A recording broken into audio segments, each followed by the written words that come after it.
But now we're going to turn our attention to Game 2 with Team Solo Mid taking on Team Dragon Knights. After climbing their way into first place, TSM lost their hold after losing to Team Dignitas and are now looking to climb again. Yeah, and in that game, TSM, they were able to dictate the pace of the game, growing a gold lead and maintaining some good pressure on the map. But while they were dictating the pace, they made a lot of individual misplays that allowed Dignitas to stay in the game. And then there was the team fight at the end of the game where Bjergsen jumped in, didn't get his Zhonya's or his Echo Ult off of it, and they lost the game right there. Well, performing against lower teams in the standings is something that TSM have done historically well. And TDK are sitting in last place right now, still trying to get a win on the board. Yeah, and honestly, going into yesterday, TDK had fought well in each of their losses. But then against Team Impulse, the sub-train just fell straight off the tracks. 0-18-0. And you really saw on Sarah's face after the game the disappointment that they had after that loss. So we'll see if TDK can kind of dig deep and bounce back today, but it's hard to find the motivation when you're getting decimated by Team Impulse, especially with Bishu and Latman, who this is probably their last game subbing in for the team. It's going to be very tough. Something we'll definitely talk about in game. And looking at TDK, Lustboy is feeling very confident and believes TDK has one way they can pick up a win today. TDK는 좀 저력 있는 선수들이 별로 없거든요. 예를 들어서 옛날 C9의 하이 같은 선수라거나 아니면 뭐 그래비티에는 버니프 같은 선수가 있고요.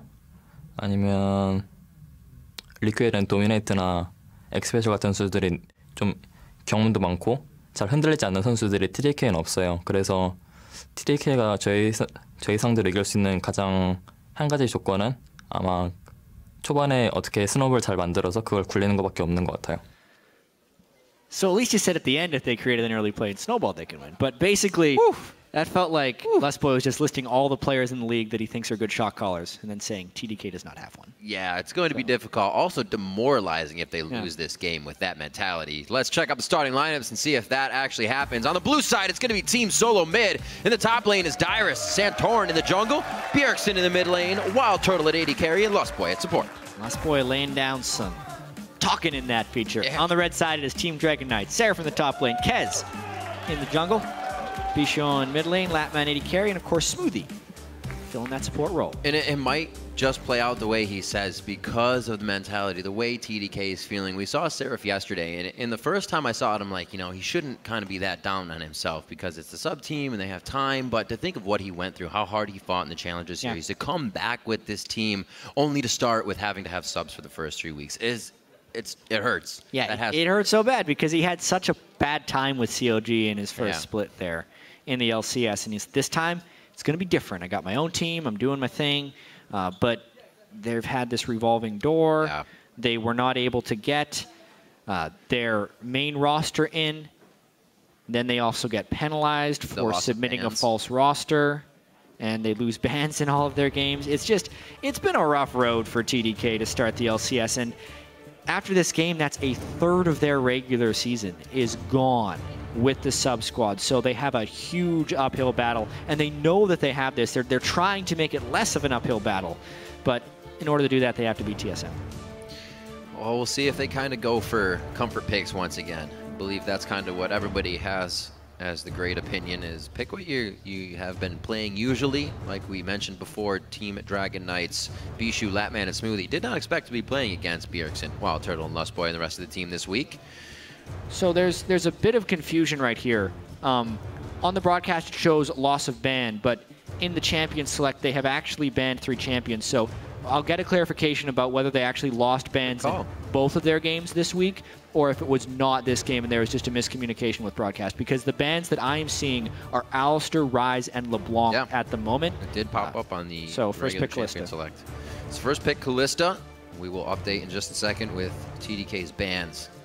And if this was an erroneous error of them to be allowed to ban, and they'd have to remake champion select, or if this is the intended champ select. 30 seconds left on the clock here as we start to pan out. It is known that Team Solo Mid kind of prioritizes Kalista with what we're seeing so far. They ban out Evelyn as their last one as well. Kez definitely being the shot caller, the more focus of the team for TDK in the early game, so why not hit him on his Nidalee and Evelyn? Yeah, I agree, and I got confirmation that TDK is allowed to ban this game. They were penalized for yesterday's game having no bans. This game, they have all of their bans. The graphic will be updated shortly, and here we go. Graphics will be updated for you shortly. on the right side. So you can see the bans again, Alistar, Rise, and LeBlanc banned by Team Dragon Knight. So that Gragas taken by Kaz. Still have a bit of Rek'Sai available. Haven't seen a lot of Sejuani lately. Yeah, definitely some fall-off. Sejuani received a couple of nerfs, as well as Gragas. Seen in other regions. Yeah. People still throwing some games at her. Having the big plays. Rek'Sai is available for TSM. I would kind of expect Santorin to be playing that. They've been prioritizing it fairly heavily, even though, in my opinion, some of Santorin's worst games have came on Rek'Sai. But she, as a champion, still very strong. I got the gender right today. Thank you very much, Internet. Of course, Rek'Sai's not in this game. Of course. The Rumble is, however, possibly for Dyrus. And the Annie. Looks like they're actually trying to light things up here. Lustboy on Annie. Be pretty aggressive. So the ban's now on your screen as we get those filtered back out so we can see the whole deal and what Team Dragon Knights wanted to stop TSM from getting. Lustboy's Bard is actually still up, but the Annie gets picked even so. Most likely going to be Annie support. Yep. Annie Callista, tremendous lane. Something that TSM yet to run so far this split, but incredible 2v2 power.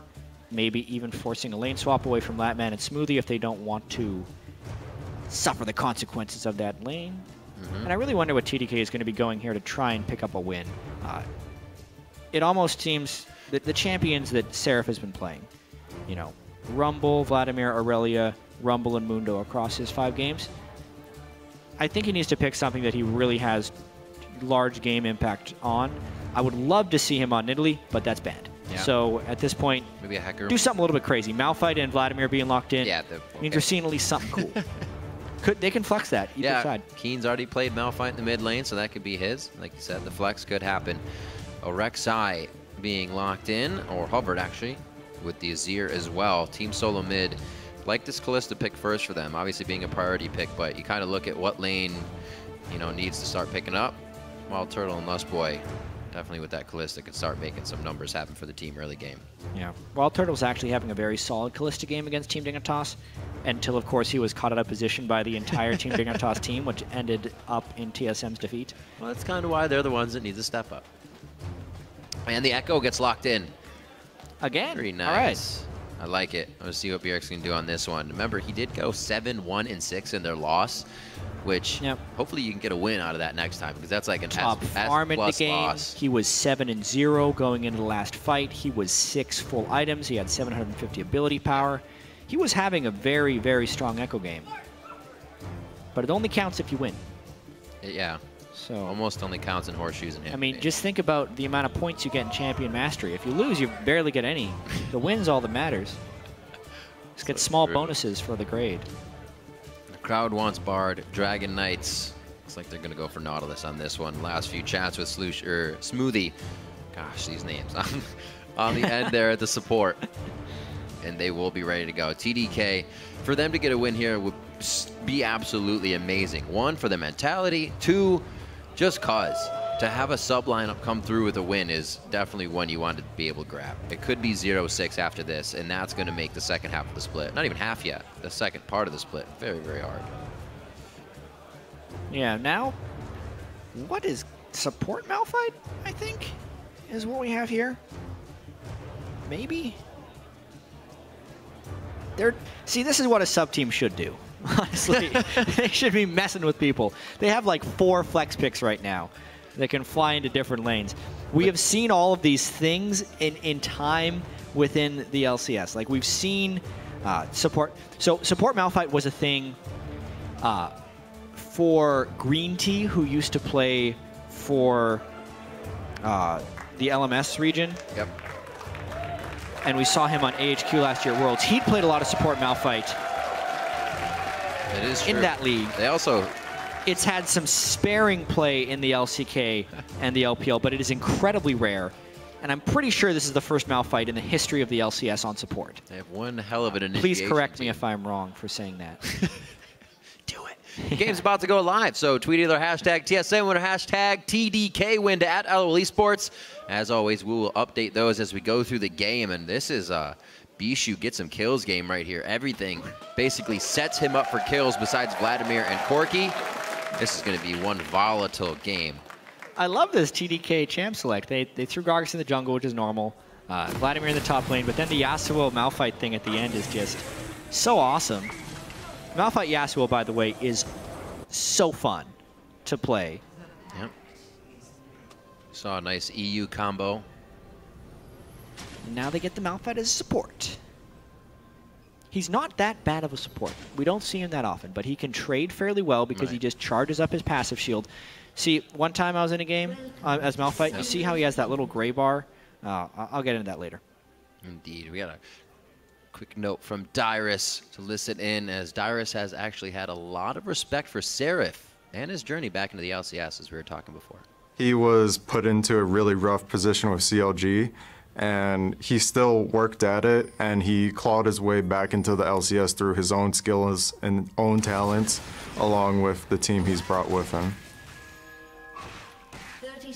Hopefully those talents can come to use once they get the main roster in here, because he has done a lot of work, and to see that go to the side would just be terrible. Yes, it would. Back to support Malphite. Back to support Malphite? Yeah. The passive shield that Malphite gets at the start of the game, sometimes if you want to troll someone who's playing Malphite, just ask them why they have the shield mastery, because it looks like he has it, and they'll pretty much always think they have the wrong masteries, and then they'll remember they're playing Malphite, and that's part of the character. No one picks up that 50 health mastery on the defense tree. Other than that, though, I played a Singed yesterday that did. Did he win? No.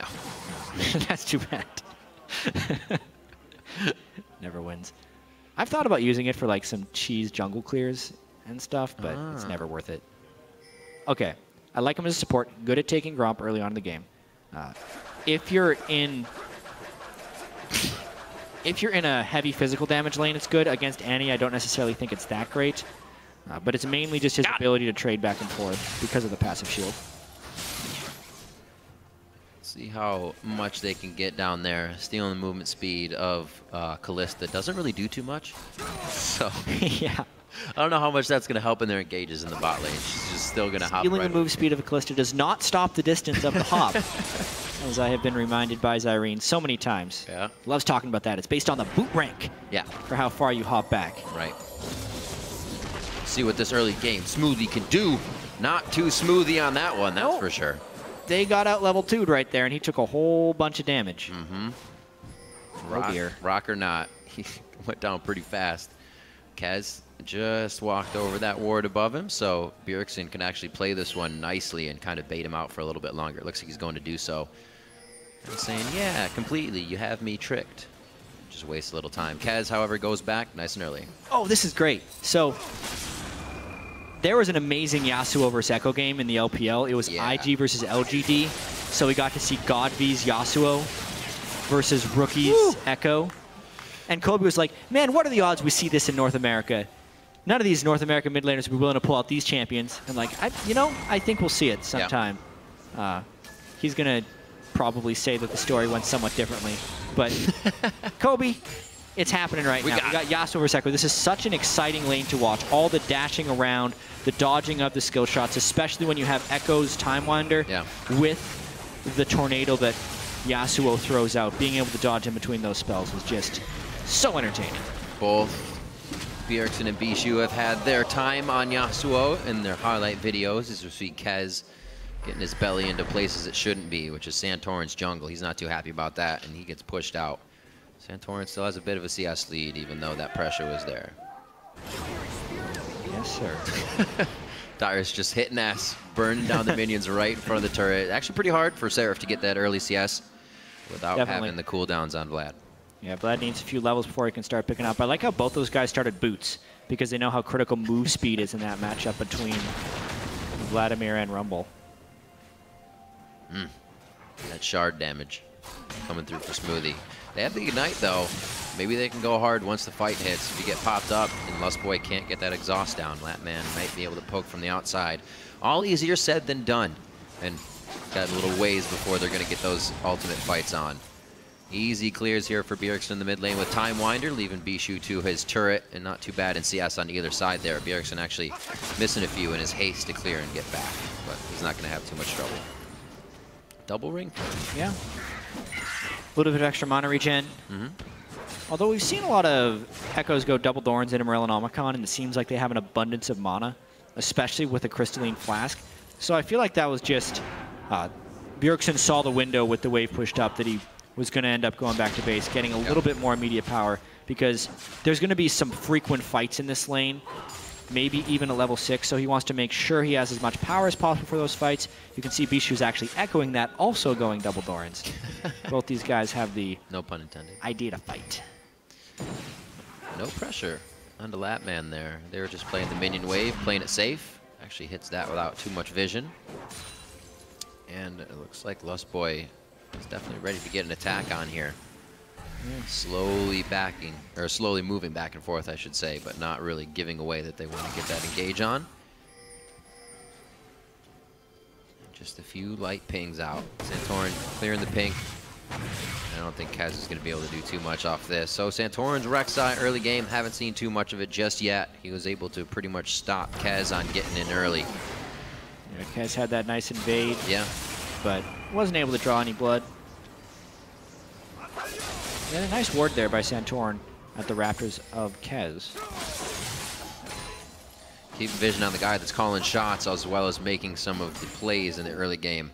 It's the guy you want to keep an eye on. Kez also having a big hand in the first bloods that TDK can get. Oh dear. And there it is, the stun they've been holding. It was just when they hit level 5, Lapman with no mana as well. So pretty much zero chance that TSM would lose that engage. Yeah, it's a very troubling lane now for Lapman and Smoothie. Down 15 CS before the recall. And you still not even have the impact of Malphite ult, because they can just Malphite ult you back. Yeah. Oh boy. Oh dear. Wind wall's down, they both flash over it. He tries to clear the side. Bishu keeps himself alive. Nicely done there. Had to blow both and the exhaust, and that's pretty much what saved his life. Yeah, wind wall blocked the coming back of the chrono break, and then when Bjergsen popped his, of the time winder. These echo skills, I'm going to get him eventually. Fight in the top lane. Chemo plague down onto Dyrone. He just shields himself up. He's fine. Nice try by Seraph. He is starting to get that lane back in his favor, though, as he starts to get a few levels. I'll get this one right. In the Echo versus Yasuo duel, yes, Yasuo was able to win wall the second half of Time Winder and then get out of range before Bjergsen could chrono break him, therefore making the nice escape on the gank. Bingo. Wind wall timing in this matchup is so important. This is one of the ways Echo accesses the end of his burst combo. Very trickily played. Bishu keeping those tense moments under the turret in his favor.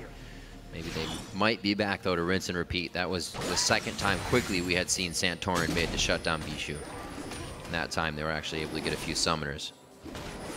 No real lead in any lane but the 80 carries, as we saw Wild Turtle and Lustboy pushing out Lapman and Smoothie. But you can't expect that to work as the best lane against a top-tier North American team in the first place. So you either pressure it a ton with Kez, or you try to just keep things safe. Yeah, and we saw Lustboy talking before. They don't really think there's any way TDK can win unless they get some type of early game snowball going. Yeah, that's so falling away. Very conservative macro game early on from TSM, having faith that as long as they just don't fall behind, they'll be able to do fine. Love watching these Echo games. As soon as a champion comes out, you kind of compare what pros are doing and whatnot. Still have yet to see the big plays.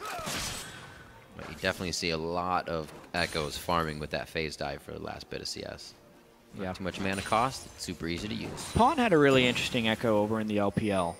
He was one of the people that probably used the Echo ultimate most successfully. He invested a lot into it, but sometimes he kind of be in an aggressive place, flash away, which then was better access to baiting people into his ultimate afterwards, and he got off some pretty nice ults, but at a high cost. Comes back. Target focus enough for your shadow to get in the right spot. Very hard thing to do. It's kind of why people say Echo is very hard to use in competitive play. It's like you don't chase an Echo, you don't chase a Singed. Just don't go behind Whoa! him. What a phase dive. They just literally smacked heads together as they went in for that. Bjergsen just smirks and walks away.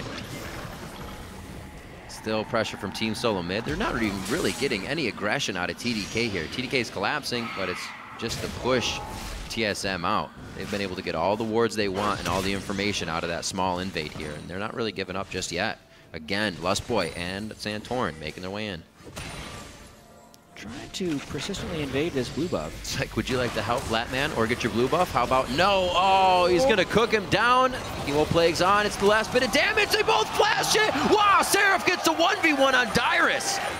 And that's the only lane that had been winning for TDK. Seraph goes for the Spectre's Cow first for a little bit of tankiness, and in the sustained fight takes down Dyrus in a 1v1. That's got to feel good. They're going to both be back at it as well. Teleport's not used by either of them. Maybe Dyrus can get back into a fight that would put him back in the game here if the team can hold it for long enough. Also, Seraph could be joining in here if he wanted to after that kill. Parallel convergence, separate the fight for a little bit, and it looks like that's going to be all both teams have to say about that one. So the fight, or the kill rather, not coming from the blue buff fight, but from Seraph's 1v1 in the top lane. Yeah, now that Seraph has that Hextech Revolver, he is going to be a sustained monster. Maxing his transfusion as well on Vladimir. That's going to be a real tough lane for Dyrus now. Even if they have Wild Turtle down here in the bottom lane. Whoa! Is there a ward in that brush? What? No, that was really fast reaction. Holy crap. Like, that's incredibly impressive. There is obviously a low ping environment right here, but the reaction time required to flash a flash ult Malphite. Wow, that was really quick by Wild Turtle. Fast fingers right there. Because a lot of times Malphites flash first, so see if he did. Yeah, he flashed into the brush. No, Let me see. No, he walked in. Whoa! Whoa! Jeez. The amount of time he had to react to that is hot split damn. seconds. All right, we got a fight in the mid lane though. Bjergsen gets hit up immediately. Chrono Break back. He gets about 20% of his HP back, not doing too bad for himself, and they are going to lock things down now. Bishu gets crushed down. Santorin picks up one there for himself, and they finally get back onto Bishu.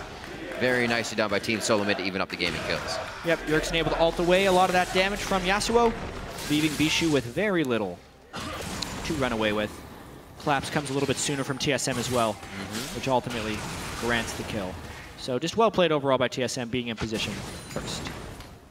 In position pretty much everywhere they need to be so far. 1K gold lead allows them to start controlling the game. This is where they start to kind of just dissect their opponents very slowly and methodically. We're gonna have Lustboy going back. Doesn't look like he picks up too much for himself, but recharges to get some more wards out. And those mobility boosts. Seraph here, still the saving grace to see if he can do anything in these team fights. You have the Hemo Plague amping the damage of Bishu on top of a unstoppable forest. There's a lot of lockdown here that could take TSM off guard in these team fights. Yeah, TDK one good Malphite ultimate that isn't instantly flashed away from. Yeah, I don't think we'll see too many of those again this game.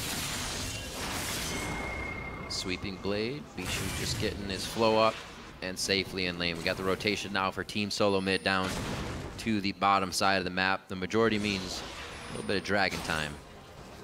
Or dive and then dragon time. It looks like somebody's gonna die in this one.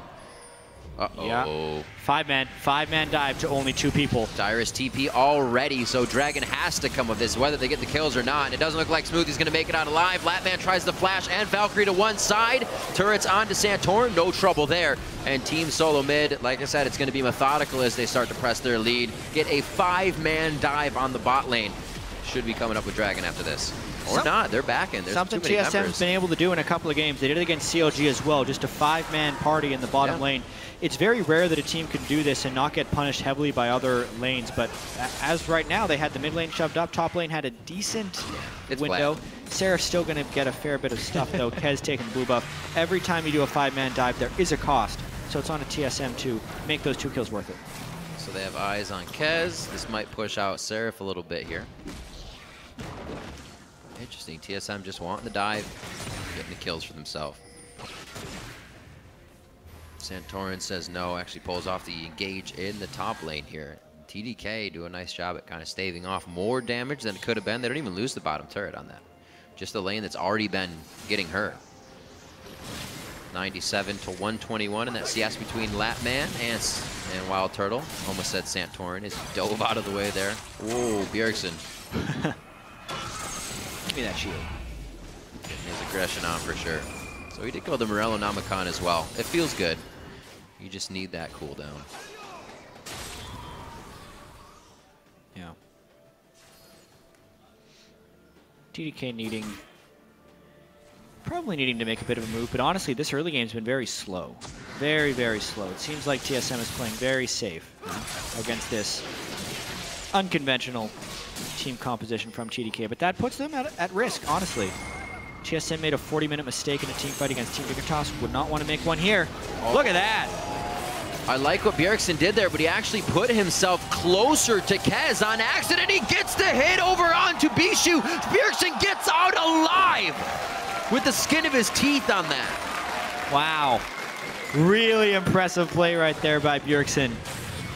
That was incredibly impressive because he made an error showing himself to Kez at first. He tried to fog of war parallel convergence, dive in with Santorin, but was spotted out and was still able to right the wrong. It's so hard to estimate the amount of damage you're actually doing to Echo, because if you don't kill him cleanly, he will use that ultimate to heal up so much. And that's how he keeps turning around these kills. Bishu with the exhaust on Yasuo just always seems to be ineffective. Then again, he just heal up the I feel like the Ignite would help negate some of the healing.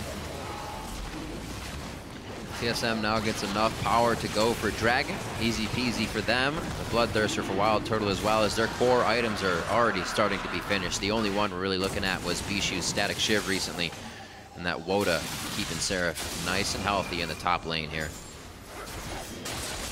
So more focus has been on Bishu this game, making sure he's not the guy that can wipe out these team fights when it comes to it. Like we said, you have that Malphite, that Gragas, and Seraph that's going to be able to go in all the time. Bishu can finalize those kills. TSM's going to have a hard time in this game. Yeah, still not a very impressive game thus far by TSM. I mean, they're up 1,000 gold on a team that's 0-5 playing with subs and got nearly perfect game by Team Impulse yesterday. TSM will definitely have wanted to play this game much more cleanly. Win is still not yet secured against TDK.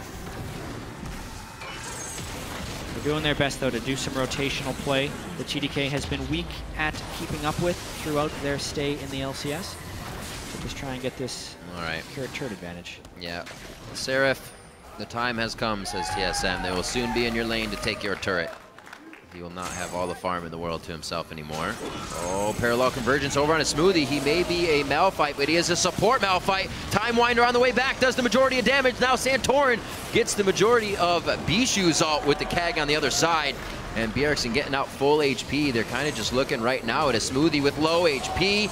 He gets out. A very nice equalizer actually on the team coming through. TSM still wants this. It seems like it was a bit hesitated though. Seraph making a transfuse kill here. Chrono break by Bjergsen, but he puts himself in a bad spot while being able to get a kill. And it's Seraph now starting to pick up kills. Dyrus a few more for himself. Kez can't figure out if he does want to or not go back in. He chooses to head out, as Wild Turtle still could have been the bigger factor there along with Dyrus. What a back and forth fight. We'll definitely have to get another look at that. Yeah, very crazy fight right there. The main skill I noticed though was Dyrus' equalizer, getting a lot of work done in there. Seraph came in late, got good damage down, but ultimately was the equalizer that put the 4-for-3 in the favor of TSM. So TDK trying to desperately push TSM out of their jungle right here. So good start to the fight here. Chain stunning Smoothie, but he still gets his ultimate off onto Santorin, who is what the Yasuo ult jumps down onto. Then they knock him back with the Gragas ultimate while Dyrus isn't there. So temporarily it's a 5v3 because they kill him so quickly, but Lustboy goes in for Flash Tibbers, really trying to chain the stuns with the parallel convergence. Doesn't quite get it there. Bishu probably shouldn't have gone back in, but you could tell the call was to fight because Seraph was going in anyway, so he did any damage he could. Bjergsen is able to Time Winder some of that damage back, then end up trading kills, but Dyrus strong at the end of the day. Chrono Break. Why is the ultimate Time Winder when he's... if he's winding time, that's what he's doing with his ultimate. Chronologically, it's like time you're breaking Chrono. Yeah, I need to read up on my time what I do source. like about what happened in that, actually, in the interaction-wise, is that Bjergsen had Hemoplague on, and that time actually was longer than what Bjergsen had to get back, so he ulted and Hemoplague still did its majority amount of damage as soon as he got back to the fight.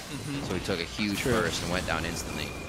This little treat there, Hemoplague kind of working against the Echo ultimate, and definitely working in favor of TDK for a bit of that fight.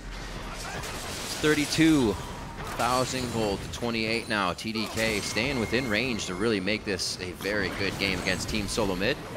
And now they really push to the wayside. Parallel conversions, such a great spell for being able to just distribute people in an area, get them out of there. TSM's got a couple of squishy targets right here. If Bishu is able to farm to a point where he can actually get an Infinity Edge, because Bjergsen's not going to be building too many resistances, the threat of a one-shot onto the Echo becomes more and more real. Malphite ulting on top of an Infinity Edge Yasuo comboing and just bursting him down during the duration of CC. One of the things why I love Bjergsen's second item, Zanya's pretty much guarantees you can get that ultimate off. Nobody else is mashing R harder than you are coming out of that. Moving up here, TSM finally, again, putting their foot down. They say, this is where we need to go. We can pretty much avoid most of TDK, sorry, as we do this. But also a good bit of move by TDK. One after the other. TSM will rinse and repeat, finally take down these turrets. But will they make the mistakes that have plagued them in the later parts of the game now? They have to avoid doing that. It's only 20 minutes in. Maybe we get 10 minutes before that starts to happen, but hopefully they can keep it from happening. Yeah, TSM has not played the cleanest games this year, starting at 3-2, but they had pretty big gold leads in both of the games they lost. So there's work that TSM needs to do to clean up all of these things. And we mentioned at the start of the game, TSM typically does win against the bottom tier teams, and TDK at 0-5 is definitely that type of team. One more time. Needs to be clean. Dragon coming up in 30 seconds with great ward control from TSM. Prepping the bottom turret, be taken down. They will be able to get back here in time as well. Home guards up onto Dyrus. Don't see too many more, but it looks like they should be able to make the long haul out here. He's getting mid lane push, so TDK has something else to think about here as they set things up nice and easy for this dragon fight. Like you said, got to watch for those ultimates. Smoothie on the Malphite. Kaz coming in, trying to disperse the team as well with that explosive cast.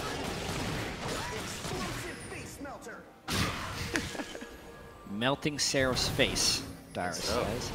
Leandry's an Abyssal. So a very strong Rumble at this point of the game. Got the magic penetration. Fully decked out. Helping him a little bit against Latman and Seraph in these engages. Kaz won't tear right through him either. TSM getting the majority, getting goal side, if you will, here to Dragon. They're going to make TDK have to force right through if they want any bit of this. And TSM definitely has the World War I in this point. There's another flash. Dyrus also with the fast fingers this game. That's a huge ultimate. For one member they tried to use there, knowing the equalizer would actually win the dragon fight. And now is the thing pushing them away from the dragon fight. They're on to Seraph. He gets a good Hemo Plague down, but there's no follow-up damage, so they're not going to be able to do much. Wild Turtle flashes over the wall to start this one off. That's going to be the parallel conversion shield also on to Bjergsen as he goes for Bishu. He'll get out alive, and TDK real good at disengaging right now, and they need to be. Very impressed by the flashes from TSM on Smoothie's Malphite ultimate this game. Another good one by Dyrus. A bit of a mistake there by Lustboy. He flashed in after he launched himself from Callista, and then I don't think he landed a good Tibbers. Some potential kills not quite picked up by TSM after that one, but nonetheless, they get a kill onto Seraph and control Dragon number 2. Dragon, lane focus. Top lane has to be held accountable for now. Looks like Latman will pick that up, and TSM, a little bit of breathing room to go back and finish up some items. Yep. Enough for that needlessly large rod as well for Bjergsen to start getting a little bit bigger. Looks like he's actually going for full to that Zanya's because he just has over 1,600 right now. So he'll come back and be even more powerful. The ultimates, if they're not hit with flashes, now they're going to miss the Zanya's. Yeah. Tough life for Smoothie. Real tough life. 4,000. A bit of Fog of War. It's all TDK needs, right? It seems like it, but I mean, Smoothie was in the Fog of War, then he flashed out of the Fog of War to instantly alt Wild Turtle and was still flashed away. Yeah, that's true. Earlier on in the game. Come into play already, that's for sure, today for Team Solo Mid. They do not want any more losses on the board. And they're not really giving TDK a chance here by overextending it all either. Any wards they place is how far they go, and they've never gone past that. 4,000 gold lead now at 25 minutes in the game. Looks like TSM is going to be on the front doorstep quite soon here. We've actually only 2 dragons to them, so no real threat for TDK to have to worry about that pressure of aspect. But Baron probably going to be coming up quite soon. You got the Hurricane and Turtle with the Bloodthirster now, so you chunk that right down. Yeah, pretty impressive. Not impressive build by Wild Turtle. Pretty standard build by Wild Turtle. Yeah, impressive game. He's had good Callista games. Being able to consistently get his farm. It's TSM's highest priority champion, it feels like, for a reason. But honestly, TSM needs to pick up the pace here against TDK. They're most likely going to win this game. They know Callista outscales the Corki. They feel like they can neutralize the Yasuo. But if Sarah's Vladimir does get to a super strong point, and if Smoothie does have an ultimate that doesn't get dodged out of, then there's still some team fight potential from this TDK team. Yeah. Which is kind of unthinkable that TDK would be in a position to even make an upset against Team Solo Mode. And this should be the point, as you were saying, with kind of who they're playing against, a sub-team, where they do go for those attacks, they do go for those kills. Because if you think of the ever-looming MSI, world-class teams aren't going to pause like this. They're going to continuously crush you down, especially against a sub-team. They'll take every advantage that they can. So this pause of TSM would be another team getting back in as much as they can. Yes, it would. You need to have a killer instinct on the world stage. Otherwise, a team like SK Telecom, as we even saw at MSI, would come back from 8 and 10,000 gold fairly routinely against top teams from other regions. So, very important to be able to close. Looks like the shot calling is coming out from Team Solo Mid. Organized in their movement here. Power and numbers, that's for sure. The teleport could be where they get the upper hand here. There's a hit. Another one on the Smoothie. Gonna do that all game. As long as they keep poking Smoothie down, he's such a squishy support Malphite. Yep. It makes an ultimate in from him usually just end up in immediate death. Pretty good poke that's come out from Bjergsen's Echo. Well, there he goes, though. The Echo ultimate actually right on the team. He's not going to be able to use it anymore for damage. There's a kill going on to Wild Turtle immediately. He even used the summoner heal there for the team. That is Bishu going down. Latman on the outside, ready to hit some damage. Lustboy is on the top charging. He can't really come back in yet. They're missing a lot of DPS here, and Latman's still able to fire out with Seraph in the middle of the fight. They push Team Solo Mid off of this one after TSM for the last 3 minutes was prepping this in the mid lane, poking one after the other. It's because TDK got the TSM carries. TSM could not have this happen again in this game, otherwise they risk some serious objective-based consequences. Wow, no way. Yeah, and now Crazy because stuff. the AD carry is alive as well, Great TDK play. gets to push down the mid lane. Beautiful combo. That's the Malphite Yasuo synergy. And Seraph is getting bigger and bigger that they're not going to be able to take him out in fights. Seraph on 1,000 gold after that one as well. If he ends up getting to his Void Staff, it's going to be a very scary Vladimir. Well controlled there by TDK. Let's see this again. Yeah. Smoothie had been poked down a little bit, but he gets his ult onto Wild Turtle. Bishu ends up going up onto Bjergsen, but Wild Turtle is so pushed back that he just gets completely obliterated. A poor positioning start from Wild Turtle. Yeah. Something that had been a problem for Turtle in the past. Rectified itself recently during the summer split, but it seems to be back again 2 games in a row now, getting caught out of position. And then Seraph, just no one can deal with him. Everyone just has to scatter.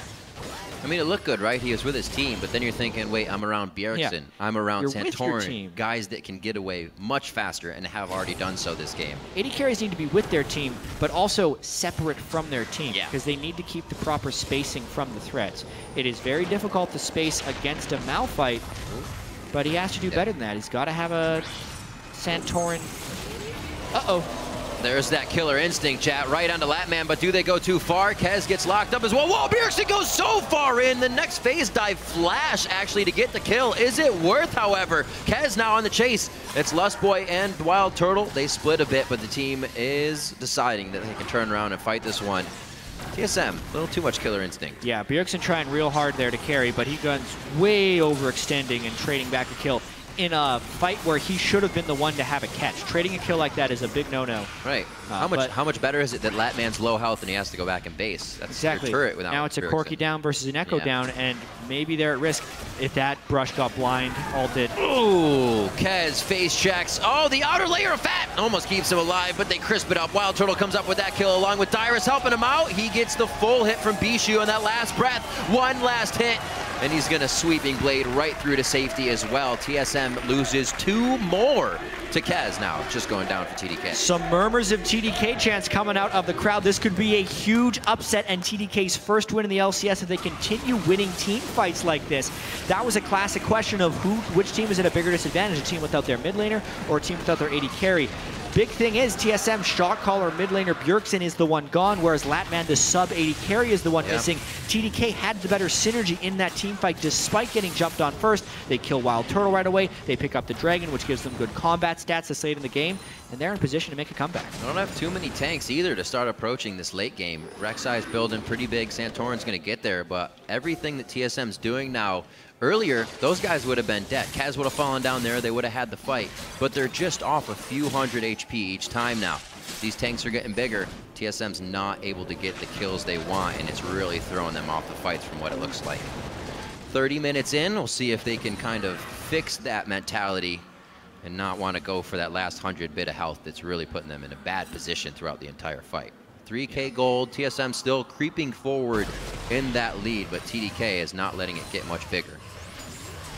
And boy, have they picked up kills recently. 12-9 now as we get into this matchup. TSM's going to start hesitating on what they want to do, possibly. Yeah. That's going to get even worse. Maybe they already are hesitating right now. Some questionable plays there. Wild Turtle needs to watch himself in these fights. It's so difficult, though, against Malphite Yasuo. Yasuo was 0-4-6, but the pressure that he outputs when comboed with the Malphite, knowing whoever gets Malphite ulted is losing at least half of their health.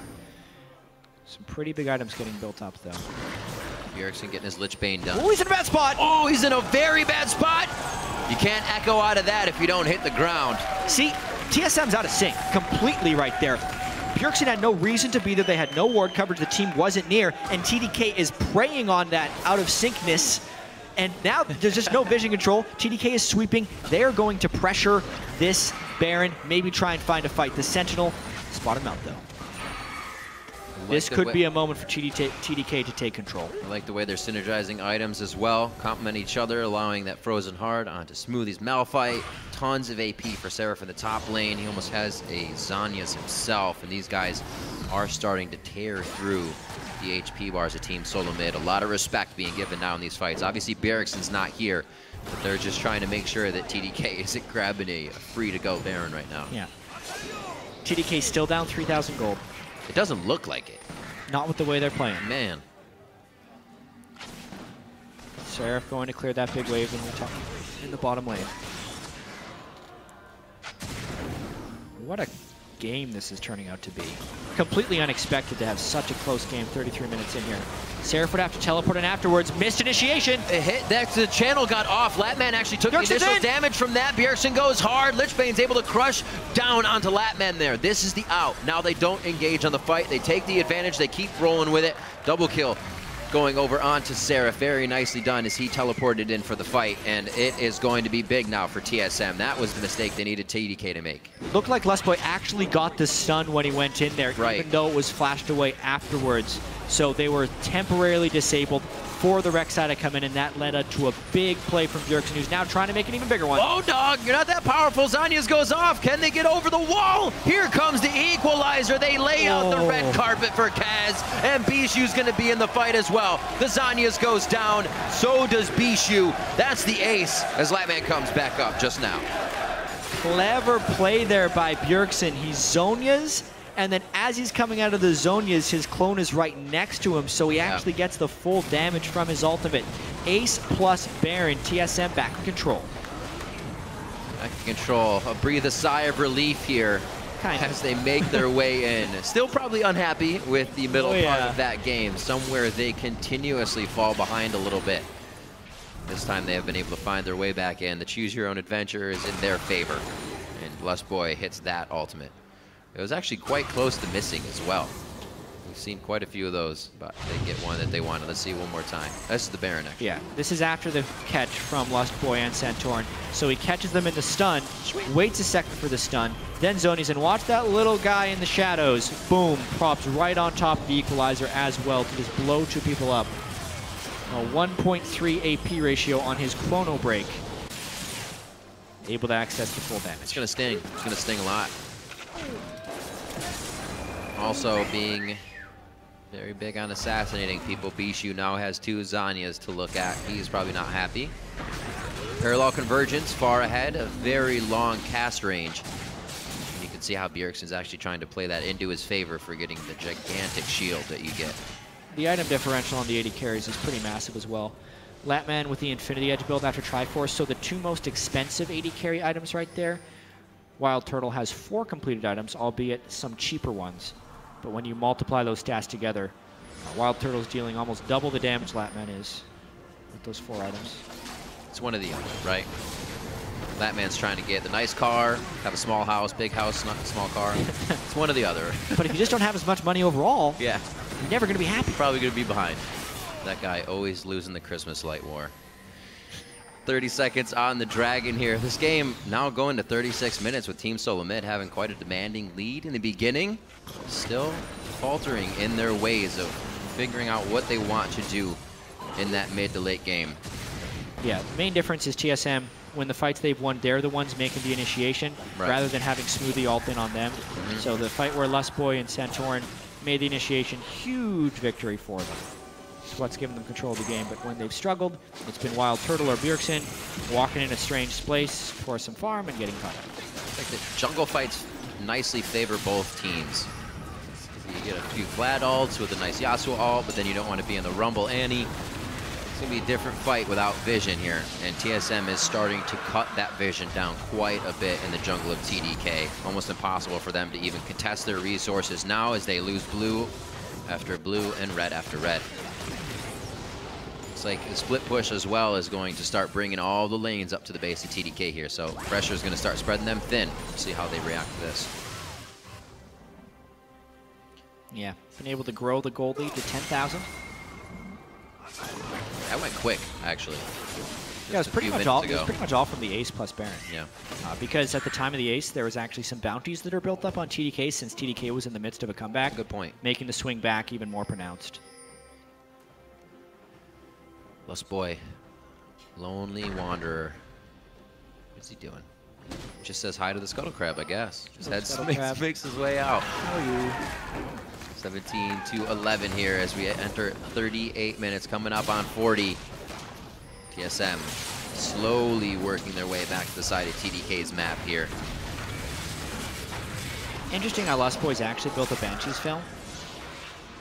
So if Malphite does catch him in the ultimate for the initiation, Lust Boy will be able to counter initiate very well, since he won't be the one knocked up, and then he can flash ult to stop the follow-up.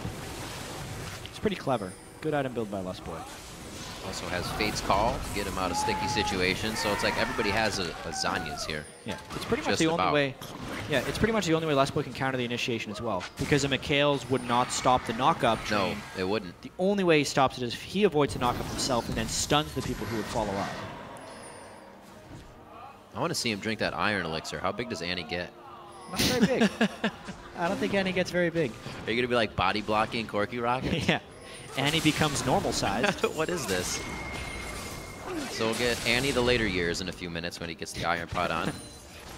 Oh, that's the fog that they need.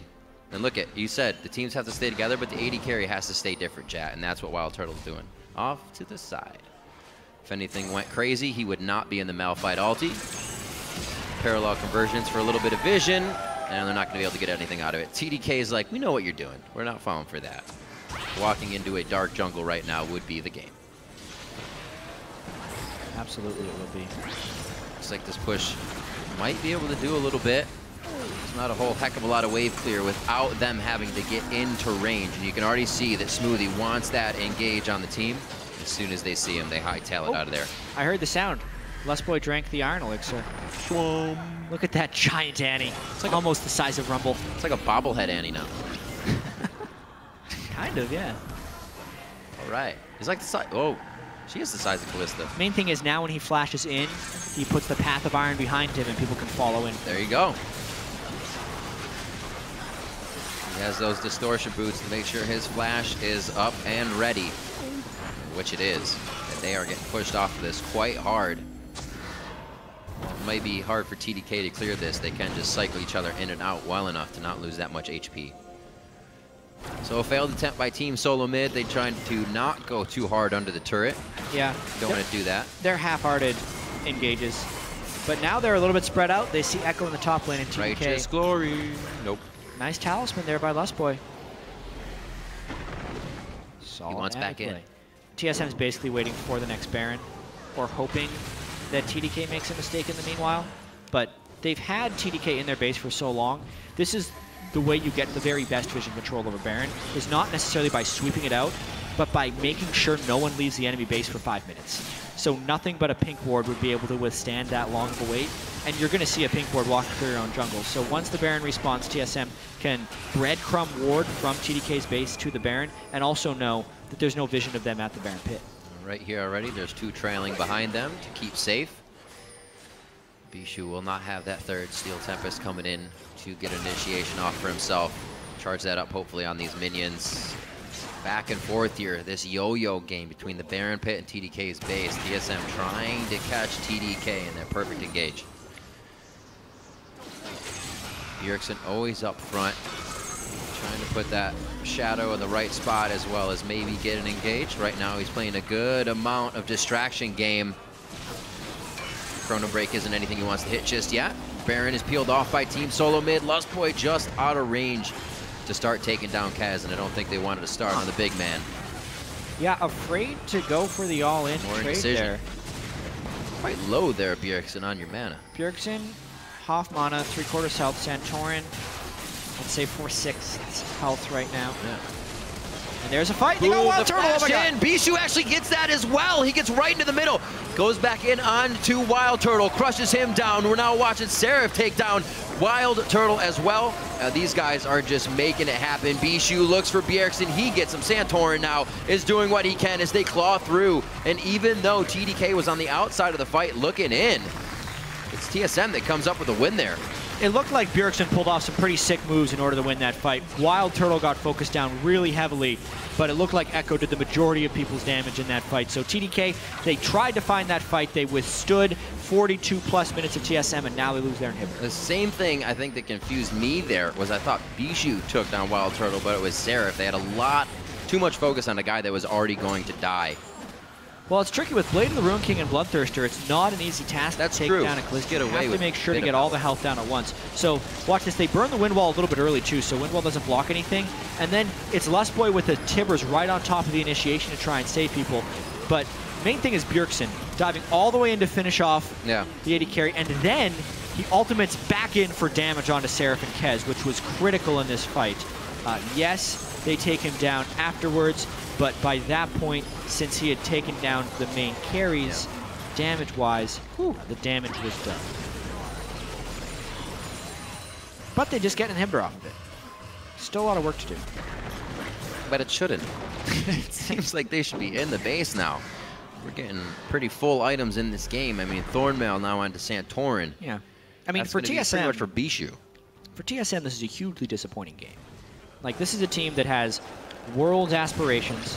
Yeah. They had an incredibly poor performance at MSI, and they are just not looking like a quality worldwide team. They're struggling against an 0-5 NALCS team that is playing with subs, and they're 2 subs, I think, now. Smoothie just joined. Right. And you're it's a 44-minute game, and they're still not secured victory. A very sloppy game here from Team Solo Mid. Saying that the scrims would go well, and then the scrims would go wrong, and then they couldn't transfer any of the wrong, or they couldn't not transfer any of the wrong, I should say, into games. It just followed them like a plague. They had said they didn't really know what the reason was. They felt good going into game, but they still produced the results of their scrims at MSI. Very interesting kind of scenario to go through is up, down, stay down. Yeah. When you kind of have the hopes and hype of going into an international event. Yes, buddy. gets out safely. The fights are so quick now as well. When Seraph is off pushing, even though he has his teleport up, the risk is very high. So there's so much initiation potential from TDK here. I think that's the main reason TSM isn't playing around the Baron pit that heavily. Yeah. But especially with Callista, Rumble, and Echo, and even Annie, like at this point of the game, they just need to tank with Rek'Sai, do a bunch of damage to the Baron, and then turn if TDK approaches through your line of wards. But they're heavily respecting this Malphite Yasuo combo. This is where TSM got into some trouble last time, right in that corridor. They head for the top side. This should be another inhibitor turret. They can set up a wall of defense there. Flatman going to try to pinch around with Smoothie and the rest of the team. Wards, however, keeping TSM safe on this. And again, thwarted on their attempt. They're just going to have to, go for Baron now. Too much playing around here, too much time giving TDK to clear minions on the way in, and it's Dyrus is going to be the one here on the outside. The Equalizer would be a very nice slow, and the entire team right through that choke. Hey. TDK can't do much, and it's going to be quite hard for them to clear these minions as well once the Baron minions start hitting the turrets. Congratulations, TSM gets the Baron. 4 dragons. They also have another win condition at potentially 5. Yeah, that's true. Getting close as well. It's a very defensive build by Bishu's Yasuo as well. And yes, he's been dying a lot, but as far as the way that TDK would have won this game, it's fairly closed now. 2 Banshee's Veils to stop the Malphite combo, and even if they pull off the combo, the Yasuo doesn't have enough damage to actually kill someone. So they need to break the Banshee's Veils with the Corki Rockets. Yep, they actually just got a nice one with the shard from Smoothie. That went onto Lust Boy. Could have been a nice hit onto him, but I'm sure they want Bjergsen just as much as they want the engage. Bjergsen's in, crushing down that turret along with Wild Turtle. Lich Bane damage, doing some nice hits. TDK could try to go for broke here. Lust Boy just putting himself right up front, says, here you go, here's Tibbers. Bjergsen takes down Smoothie, and TDK is going to have to fight this one into the Nexus turrets. They let the inhibitor go down smartly, but they do not want to have that happen. Flies right in. Bjergsen instantly hits the Zanya. Is going to be able to Chrono Break back, and he kills Latman with the Chrono Break right onto Seraph. Now Bjergsen could go down. Seraph actually can't get any more transfusions out to hit him. Actually, he gets him with the Hemo Plague as well. We talked about that earlier.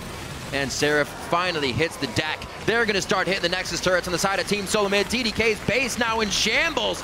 It took quite a while, 47 minutes for TSM to finally get to the Nexus, but they are able to pick up a win, now going 4-2. 47 minutes in, Team Solomid takes down TDK. And you said it there in the wrap-up, Riv, but it took them quite a while, which I guess is all you can think of coming into this game. Yes, TSM is 3-2 against an 0-5 TDK, but championship aspirations and 2 consecutive split championships in North America is this TSM team coming into the split with exactly the same roster that won in the spring split. And you can kind of see it on their faces. They want to do better than that. Yeah. Unfortunately for TDK, the sub squad again had a fairly valiant game, much better than their game yesterday against Team Impulse. But at the end of the day, still staring at the defeat screen. Very unfortunate. What to come is the question for those gentlemen on Team Dragon Knights. What will the new members of the team do? They're still putting up plays here and there, even in their games where they're down. So will the full composition of that main roster be able to pull them in wins starting in week 4 if they do have like Ninja and Emperor back on the team? Yeah, it's true. The season, hopefully for TDK, starts next week, assuming they can finally get Ninja and Emperor into the team. So many complications. Again, chatting with Seraph, who worked so hard to get back to the spot. His solo kill on Dyrus with Vladimir in the top lane for naught in the end, with the fight the Team Solo Mid put up. Seraph doing his very best, 373 CS on the Vladimir, second highest in the game to Wild Turtle's Callista. Yeah. And of course, that solo kill onto Dyrus. All he could do. But all he could do. 47 minutes in, almost did. Well, Team Solo Mid playing another strong matchup there, hopefully for the fans, fixing a lot of the errors. The mid game, never a place to plague them before. It just seems to be like where the void is for them. So some things are still true. Like TSM didn't lose to the bottom tier teams. They always seem to scrap it together, even if they have rough games against these teams. But it's definitely not the clean TSM that they want to be, or like the TSM that arrived in the playoffs last split, when they'd lose the first game of a series and then win the next 3. Those 3 wins in a row were always very clean for Team Solomid. Not looking like that right now, that's for sure. Well, you know what? We always get to see what's happening inside the minds of TSM in their footage and on our analyst desk. So there you go. To break down that game, we're going to send it over to our guys on the analyst desk. Thank you, gentlemen. And it is an interesting discussion to have, which is, what's going on with this TSM team right now? Because a solid start to the game, but things did start to crumble there in the mid game. We watched TDK kind of claw their way back into it. Yeah, I understand that they're like trying Echo and stuff like that, but using like we're trying and looking at play further on, like international play, that only works for so long. You have to pull out these victories in a convincing manner because TSM just look really sloppy right now. Really sloppy. Yeah, and it's interesting because the slow-paced holding pattern TSM seems to be one of, if not the best in the league. Right, against Dignitas, they were slowly accruing leads through the laning phase and sitting around. Against TDK, same thing happens. They're slowly accruing these leads, and that's fine. What seems to happen, though, is some of these members of TSM seem to lack focus. I know people criticize Wild Turtle for it a whole lot, but it's happening to Bjergsen as well. It's happening to Santorin. People are just kind of a little bit too far up, and these teams that are running a lot of heavy engage, yesterday it was Sivir, today it was Gragas and Malphite with the Yasuo, teams are really tenacious, and they will willingly go for those pickoffs, and if TSM aren't ready to be in a battle that second, then it's going to be bad. If you want to expand on that a little bit further, maybe that means TSM needs a bit better vision control. Like, you can't just, never be on the same screen as Gragas. That's unrealistic. But, if we look closer at the game, we can probably see, what are things that TSM could really do to make sure these mistakes don't happen as much. Well, I feel like having your tank line in front or having somebody at least guard for them and having at least a formation as at least something that even resembles a formation would be good for them. Because when you have Wild Turtle looking like a frontliner, Bjergsen looking like a frontliner, and being the first people into the fight, yesterday and today, Bjergsen and Wild Turtle were almost giving up the game.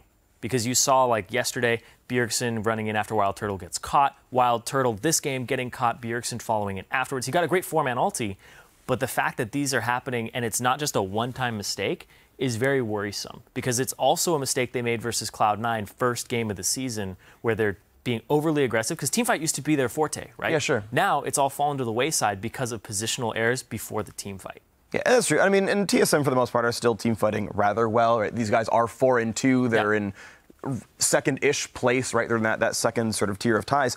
But I also want to talk about TDK, right? This game was, okay, some mistakes by TSM, but good on TDK for running a different comp. The Yasuo mid, okay, it technically lost, so the science still holds up, but they ran a Gragas Malphite Yasuo comp. That's really cool, and Corki chills in the back line. It's good to see them trying to do other cool things. It was cool to see Seraph go solo kill Dyrus.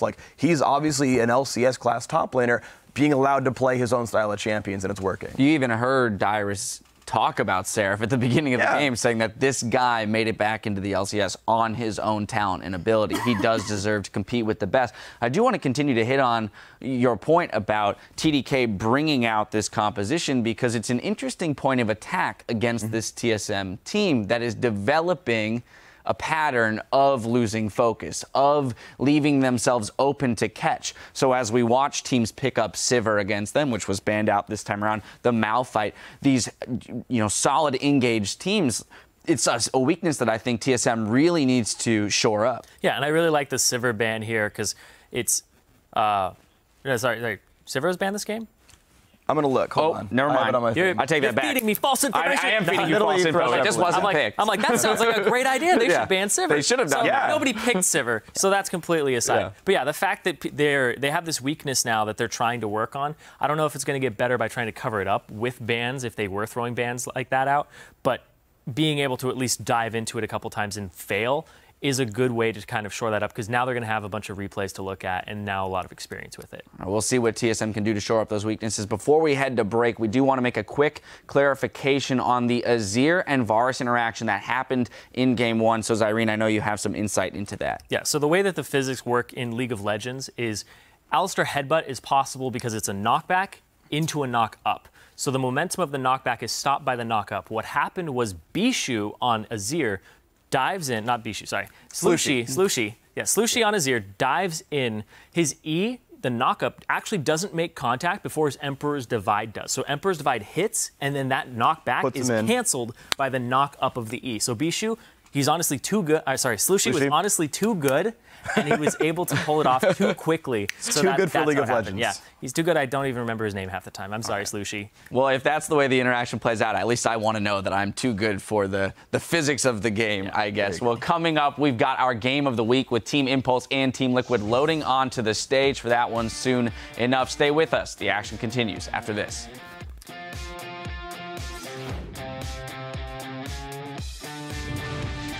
Well, what does the fox say? Yep, yep, yep, yep, yep, yep, yep. Yep, yep, yep, yep, yep, yep. Oh, that is not a good fox. It's not a good fox. Very nice equalizer actually on the team coming through. TSM still wants this. It seems like it was a bit hesitated though. Seraph making a transfuse Kale here. They're getting on Darcy. Malphite ulted me. Can we go? Can we go? Look at Malphite. I got stun. Okay, he flashed it. No, Gragas ult. We should go. Chase. I'm gonna flash on Gragas. I have ult. I have bubble. I'm backline. I'm bubbling. Yeah. I'm going for bubble. Shoot. I have ult. He flashed. Alright. Calista. Annie. Here we go. Oh, shit. Heal. Echo. Echo's on you. Careful. Echo. Nice. Can they get over the wall? Here comes the equalizer. They lay out the red carpet for Kaz, and Bishu's going to be in the fight as well. 47 minutes in, Team Solomid takes down TDK.